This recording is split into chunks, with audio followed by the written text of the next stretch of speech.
Hello, word nerds. Welcome to the dictionary. I am your host, Spencer, and I am going to talk to you about some more fun words in the G section. The section that we are getting into today and then into the next episode is the GN section. The section of words where the G is silent and you start the word with a N sound. Okay, let's, before we get to those, though, we have to talk about some other words. The first word in this episode is glyptic. Glyptic.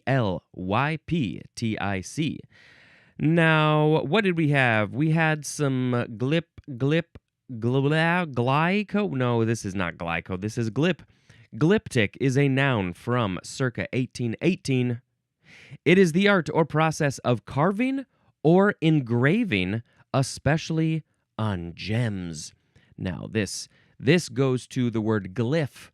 We had glyph near the end of the previous episode about carvings and figures and stuff like that. So a glyptic is a thing. It's the process of it, the art of it. Maybe a glypt. What would you call yourself if you were making these things? If you were doing the glyptic arts, you would be a glyptonian, a glypticist, a glypherer. One of those is probably fine. This is probably from the French glyptique, from the Greek glyptiki, from glyphine, and we learned that was about, that meant to carve, so that's what it is. A glyptic. A glyptic is a carving, no, it's the art or process of doing it. Okay, now, my sound effect today, it's gonna be, Okay, next we have GM, abbreviation for gram. A gram is so light compared to so many other things. There's more things that are heavier than a gram than that are lighter than a gram. GM. Now, we have GM again, all caps. Abbreviation for number 1, general manager. Number 2, genetically modified. Number 3, grandmaster. And number 4, guided missile. Let's see. Maybe we have a general manager who is genetically modified to be a chess grandmaster riding on a guided missile? Yahoo! Next is G-Man, capital G-M-A-N. Noun from 1928. This is a special agent of the Federal Bureau of Investigation, aka the FBI. There is a restaurant, yes, there is a place in Chicago called the G-Man Tavern. They did not use the hyphen, but I am very curious to know why they decided to name themselves G-Man Tavern. Was this a place where the FBI agents would go periodically? I believe this was where the podcast, This Might Be a Podcast, did a live episode that I just happened to be on about the They Might Be Giant song, Birdhouse in Your Soul. It's your friendly watering hole over the left field wall. Oh, that must be in Wrigley. We feature live music, an assortment of events, alongside a carefully selected rotating draft list and vinyl collection. Nothing about why G-Man. Why G-Man? Oh, today is World Goth Day, and they're having a party for World Goth Day. Anyway, G-Man, a person who is a FBI agent. But why are we using G-Man for an agent? It is probably from government man. You can't say government man over and over again when we're talking about those special agents. You just say G-Man. Next is GMO, all caps, abbreviation for genetically modified organism. Oh, this is a thing people have strong opinions on. And, it's kind of hard to avoid GMOs. Maybe if you go fully organic, does that avoid GMOs? Are there still GMOs in those types of things? I see positives to GMOs. I see negatives to GMOs. Should we do a quick lookup of the pros and cons of GMOs? For instance, I have heard of they have created rice that can be grown in less water, and so or something like that to make it more to grow more easily in other parts of the world. Let's see. Genetically modified organisms are plants or animals that whose DNA has been altered in a lab to achieve specific traits like pest. Well, actually, did we already talk about these at one point? Were these even in the dictionary? I can't remember. Let's talk about it now. Pest resistant or enhanced nutrition, while they offer major benefits for global food security and farming efficiency, they spark ongoing debate, recording potential health and ecological impacts. I will just give you the headlines. Some of the pros: there's enhanced nutrition and quality, higher crop yields, reduced pesticide use, it's cost effective, improved farming practices. But some of the cons or the disadvantages: there's environmental concerns, there's allergen risks, antibiotic resistance, reduced biodiversity, and also economic corporate control. That's a big one. So, GMOs, complicated. Yeah. Now we have GMW, all caps, abbreviation for gram molecular weight. Gram molecular weight. What is the molecular weight of a gram? No, I think it's not that. It's more complicated or simple. I don't know. It's not about complicated or simple. I don't know what gram molecular weight is. Okay, here's the GN section, starting with GN. It's an abbreviation for guinea, as in maybe like guinea pig, a GN pig. A GNPG is a guinea pig. Now we have the word gnar. Gnar. GNAR or a double R. This is an intransitive verb from the 15th century. The synonyms are snarl and growl. Snarl and growl and gnar. Snarl and growl and gnar. The etymology says it's, I guess, imitative. Like, this is the sound. This is what I'm gnarring. A gnar is a gnar. Now, snarl is very similar. They both share the NAR. The growl, did we take the G from growl and put it at the beginning of snarl? And but then we left off the N, but guess what? We got another word. It's gnarl. So, yeah, is this a combination of snarl and growl and a something like that? It's a gnar. But we gotta now talk about gnarl. First form. Intransitive verb from 1593. The synonyms are, yes, oh, you guessed it, here they come. The synonyms are snarl and growl. Yeah, probably a version of gnar. But I know gnarl better than I know gnar. Gnar and I have not become friends, but gnarl and I for sure. We're like this. We're high-fiving. Next is the second form of gnarl. This is a transitive verb from 1814. It is to twist into a state of deformity. Ooh. It says it's a back formation of the word gnarled with an ED, which we're getting to shortly and shoon. Shoon and shortly. Okay, so we're not talking about the snarl or the growl. We're talking about, twisting, making something deformed and just different than what it used to be. That reminds me, just yesterday, I saw a video on the social media, and I think I had seen it earlier and maybe I saved it because I thought it was so interesting. This was an early um, scene artistic performance through the Jim Henson Company.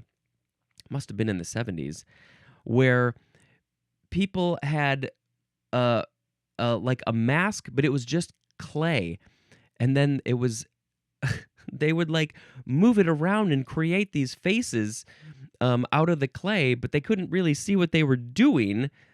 And oh my God, it was just so weird and creative and odd. And so they were gnarling the clay to make it gnarled. And we'll talk about that in a minute. But before that, we got to go to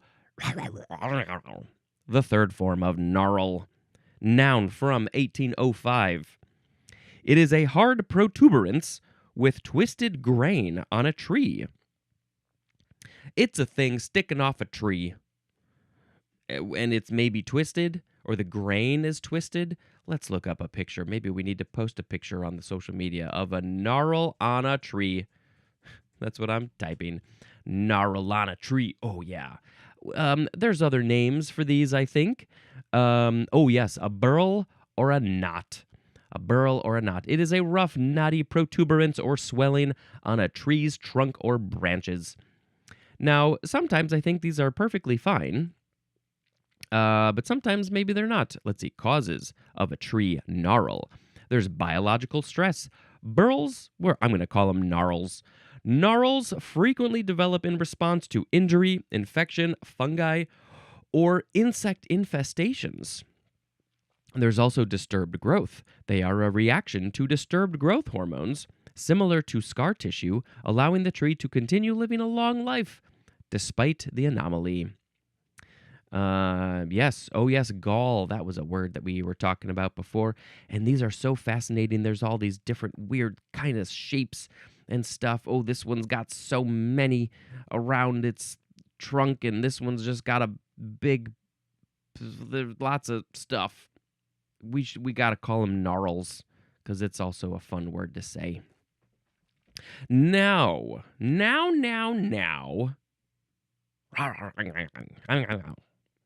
We have gnarled, gnarl with an ED, adjective from 1603. Number 1, full of knots or gnarls.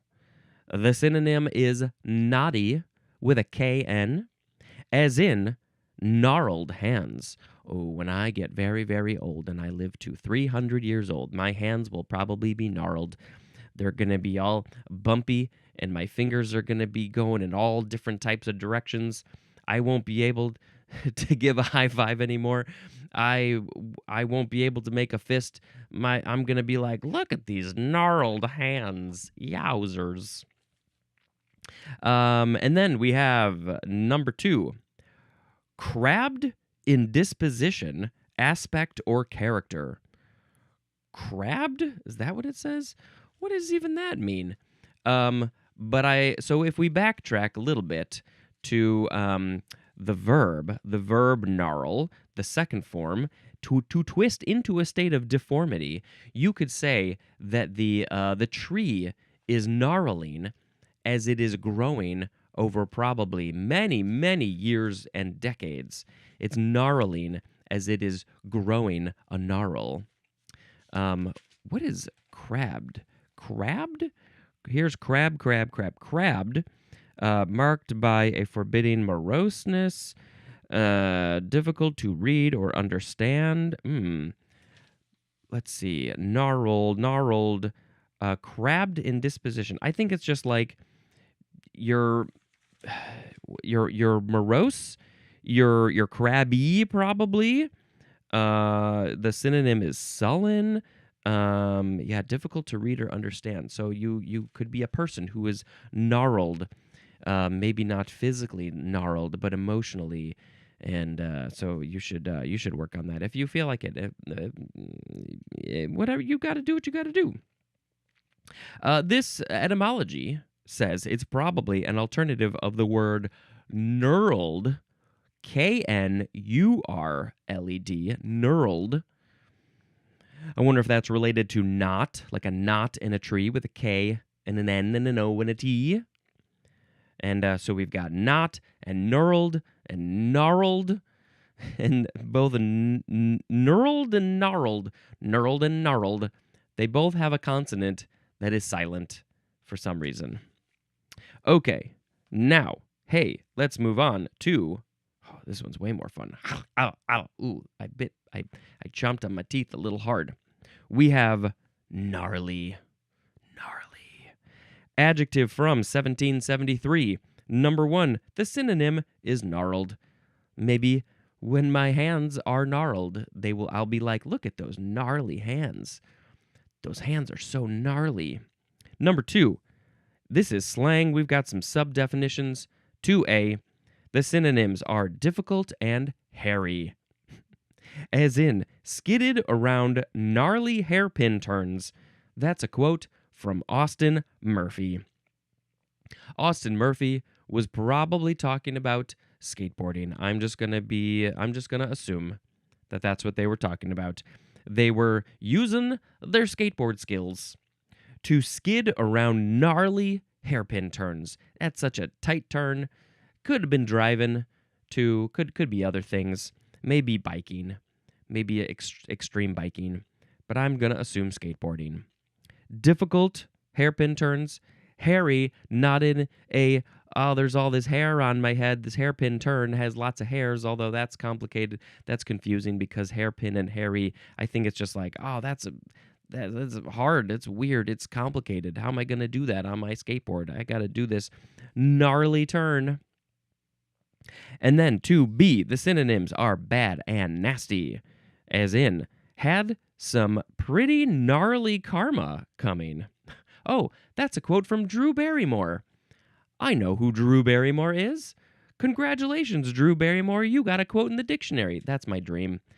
I need to get a quote in the dictionary. We'll see if that happens.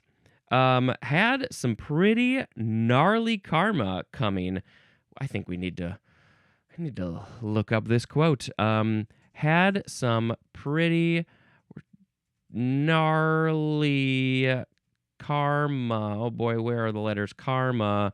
Drew Barrymore quote. It's probably going to go, oh, wait, let's see. She likely said, this guy has some pretty gnarly karma coming in a 1995 Rolling Stone interview referring to a tabloid reporter who broke into a hospital to exploit her story. Yeah, I wonder what happened to this guy. That was over 30 years ago. Did he get his gnarly karma? Gnarly karma? That would be a great name for something. Probably a band name. Gnarly Karma. Hey, if you are gonna start a band called Gnarly Karma or anything else called Gnarly Karma, I think you need to credit me, but also Drew Barrymore because she said it. Is this the only time that gnarly was used in this way? Bad, nasty, or maybe she started it and then people have been using it that way. And then we have 2C, the synonyms are cool and good. Cool and good. See, oh boy, this word is complicated. Gnarly is gnarly.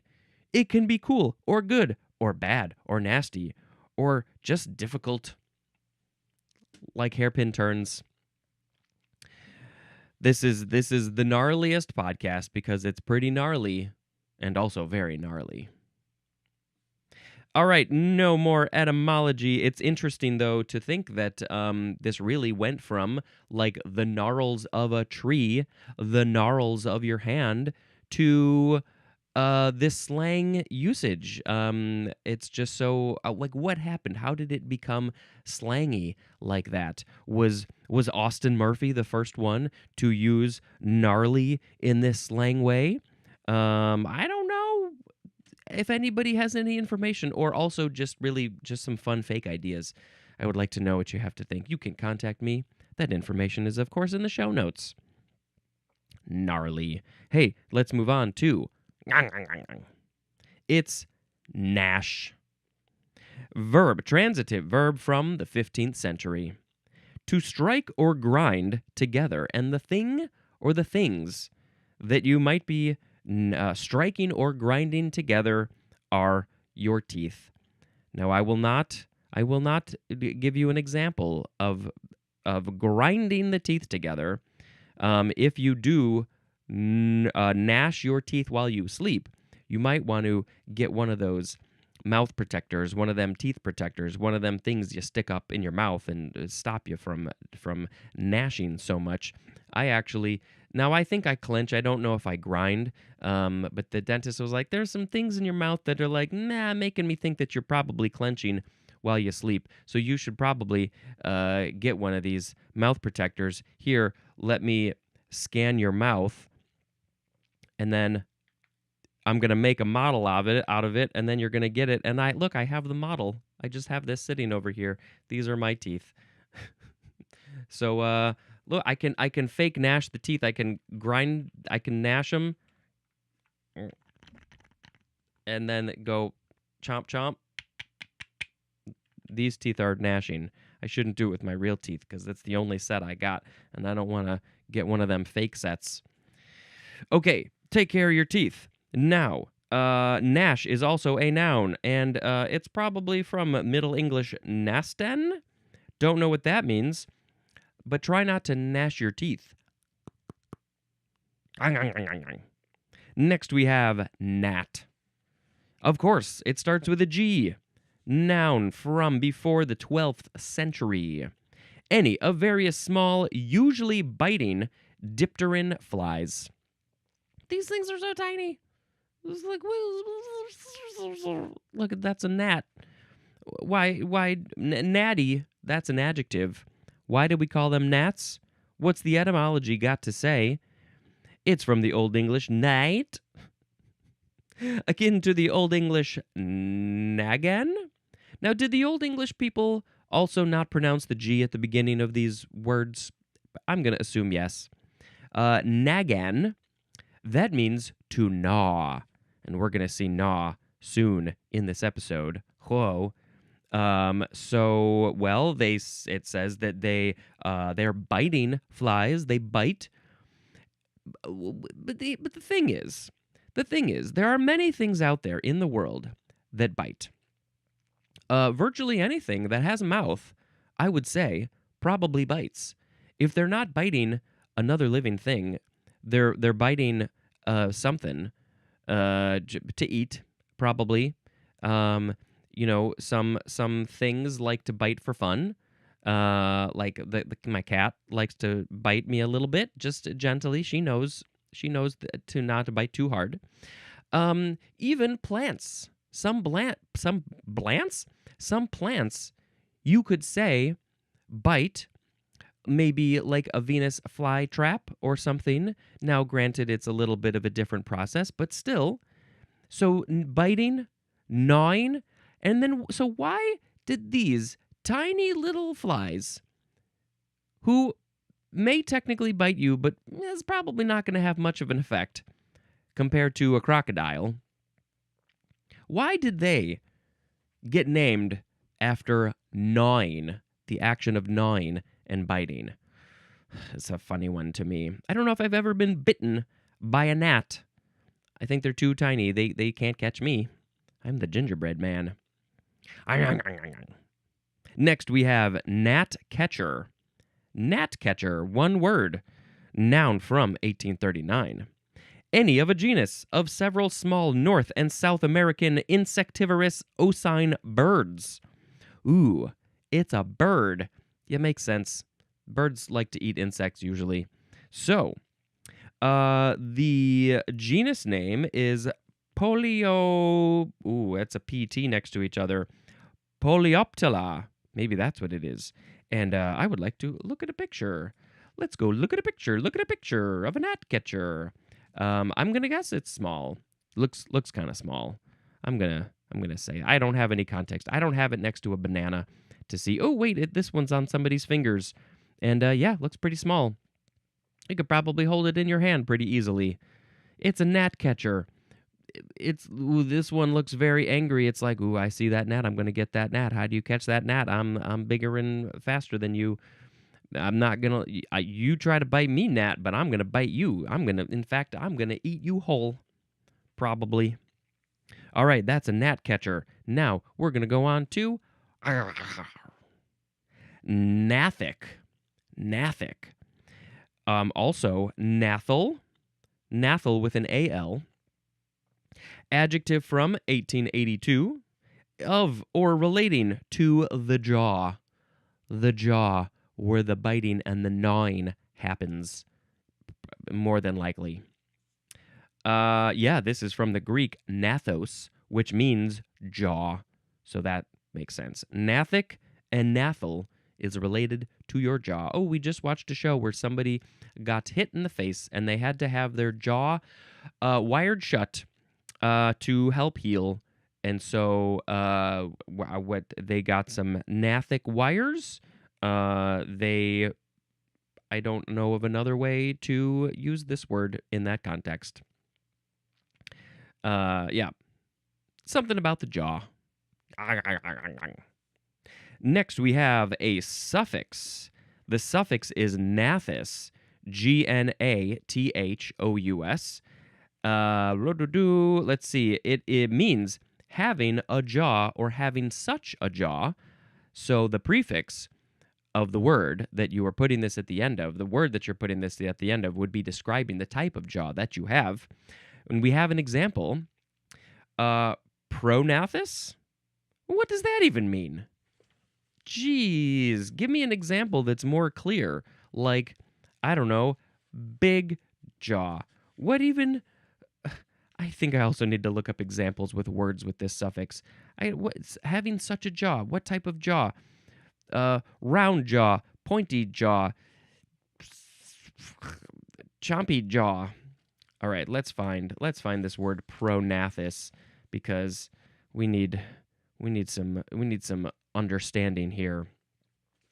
Okay, let's see.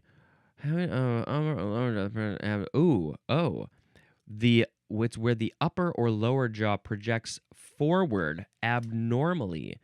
But I don't know why pro, but I want to look up examples of words that end in gnathous. Is that how you spell it? Gnathous. Yep. All words ending in gnathous. There's not a lot of them. Let's see. Agnathous. No, now do you pronounce the G here? Because it's agnathous? Probably that. Agnathous, because it means jawless. No jaw. Epignathous. That's hook-billed, or having the upper mandible longer than the lower one. Oh, yeah, so a lot of birds are epignathous. A protruding upper jaw, basically. Hypognathous. The lower jaw longer than the upper jaw, like that. Mesognathous is the jaws slightly projecting between prognathous and orthognathous, slightly projecting jaws. Okay, so some animals, like a pug, their jaw does not protrude at all. So mesognathous is where the jaw slightly projects out of the face, I think. Metagnathous, the mandibles crossing at the tip of the bill, as in the crossbill. It's a good name for a bird. So, yeah, the upper and lower, the points cross. That's metagnathous. Opistognathous, retreating jaws or teeth. They recede into the mouth. Orthognathous is just straight-jawed. They do not project or recede at all. It's like me, I guess, a jaw. It's just all flush with the rest of the face, pretty much. Paragnathous, mandibles of equal length, with the tips meeting, as in certain birds. Plectognathous, alternative form of plectognathic, bony fish. What is it? But that it doesn't say what it means. Something. And plectognathic isn't in this list because I looked up gnathous. Prognathous, they project more forward from the face than usual. The jaws do. Sorognathous, the bones or the palate arranged as in saurians, the vomer consisting of two lateral ... What does this mean? Something about the palate bones? Schizognathus? Having the maxillopalatine bones separate from each other and from the vomer, which is pointed, I don't know, something about the palates also in some birds. And then Cygnathus, it's related to Cygnathi, something about certain fish having the jaws fused to form a tubular structure. Well, first of all, I like the word schizognathus, and also I talked about a lot of different types of jaws because we had to. We were required, and this is going to be not terribly long, I guess. Yeah, it's all about the jaw. There's more at the word chin. What type of Nathus am I? I think I'm the regular Nathus. Let's do one more word. It's the word gnaw. Gnaw. Let's see. It's a verb from before the 12th century, and we are starting with transitive. Number 1A, to bite or chew on with the teeth. I shall gnaw on this banana later. When I think of gnaw, I think of just sort of ngang, like a, you're not actually biting fully, chewing fully. Obviously, that's one of the definitions, but I think of it as more just like almost gumming a thing. But we have especially to wear away by persistent biting or nibbling, as in a dog gnawing a bone. 1B, to make by gnawing. To make by gnawing, as in rats gnawed a hole. Maybe they made a hole in the baseboard of your wall to make a very typical, stereotypical mouse hole, but they're rats. So they bit at the wood, the plaster, the drywall, the other things in there. They just bit it and chewed on it and gnawed it away. And then, I don't know, do they eat that stuff or do they go, yum, yum, pew, yum, yum, pew, and they spit it out? Number 2A, to be a source of vexation to, the synonym is plague, as in anxiety always gnawing at him. Oh, it's like it's eating me. That's the whole idea. It's like, oh, it's bothering me, eating me, biting me. Stop gnawing at me. Anxiety, I'll take care of you. Anxiety, I'll gnaw at you. How do you like that? You gnaw at me, I'll gnaw right back at you. That's what you should do to anxiety. Just bite it back. But then, that's sort of the eye for an eye thing. And maybe you should be like, anxiety, let's have a talk. Let's chill this out. Why do you keep gnawing at me? Do you need a pacifier? Why don't you go deal with the pacifier and not me? I don't want your teeth on me. Number 2B, to affect like gnawing. The example is hunger gnawing her vitals. Hunger gnawing her vitals. So it's affecting like gnawing. I'm a little like, what are the vitals in this context? Are we talking about the heart rate? Blood pressure, oxygen, those types of vitals? I could see how hunger would affect those. Yeah, your body's going to be like, I'm freaking out here because I'm hungry and I need some food. So yeah, maybe those vitals are going to get affected. And it's funny that hunger is gnawing her vitals. It's affecting her vitals. And you have to gnaw things to settle the hunger, to chill it out. Number 3, the synonyms are erode and corrode. Corrode, erode. It's like the wind gnawing at the rocks. Over millions of years, the wind gnawed the rock into a dust. Now we have intransitive. Number 1, to bite or nibble persistently, as in gnawing at his underlip. Ooh, yes, I think this is a very I don't know, is it an anxious habit? Is it just an unconscious thing that a lot of us do? I definitely do a little bit of the biting the little bit of the gnawing of the lip and stuff like that. I don't even know that I'm doing it, and you probably do it too. Number 2, to produce an effect of, or as if of, gnawing. To produce an effect of gnawing or like gnawing, as in waves gnawing away at the cliffs. Eventually, there will be no more cliffs anymore.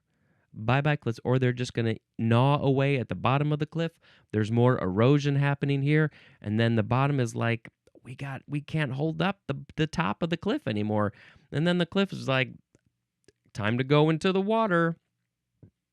You gnawed away at my toes. Gnar. Gnar.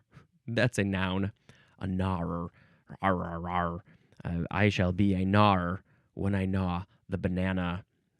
I will slowly erode away the banana just by licking it. But that's not gnawing. But it's eroding, so it works. Okay, I think we pretty much know where this word comes from. Yep, from Old English nagan, akin to the Old High German nagan, which means to gnaw. And we know that the word gnaw, all of this comes from the Greek, which means jaw. Gnaw and jaw. I wonder if there's a connection there. Possibly, maybe. You gnaw with your jaw. You gnaw with your jaw. You gnaw with your jaw. And that's it for this episode. I gotta pick a word of the episode. Today we had glyptic, GM, GM, G-man, GMO, GMT, GMW, GN, gnarl, gnarled, gnarly, gnash, gnat catcher, gnathic, gnathis, and gnaw. I believe that I shall pick gnarly as the word of the episode. This song is so gnarly, it's got gnarls all over this song. That's a gnarl, 'cause it's a gnarly song. I don't know why this song is gnarly. Okay, that was it for that. I don't have another movie to tell you about. I could tell you that we went to see a show. We went to see a show called Covenant at the Goodman Theater. And it was very good. It was a little bit of a horror vibe at a certain point. It was very fun. The acting was fantastic. There was only 5 characters, I think. And I don't know if it's still around, but maybe if it is, you should go check it out. We are also going to see another show at the Goodman Theater, which I shan't tell you about at the moment. I shall tell you about it after it happens. Anything else to say? I don't know. Life. This has been Spencer dispensing information. Goodbye.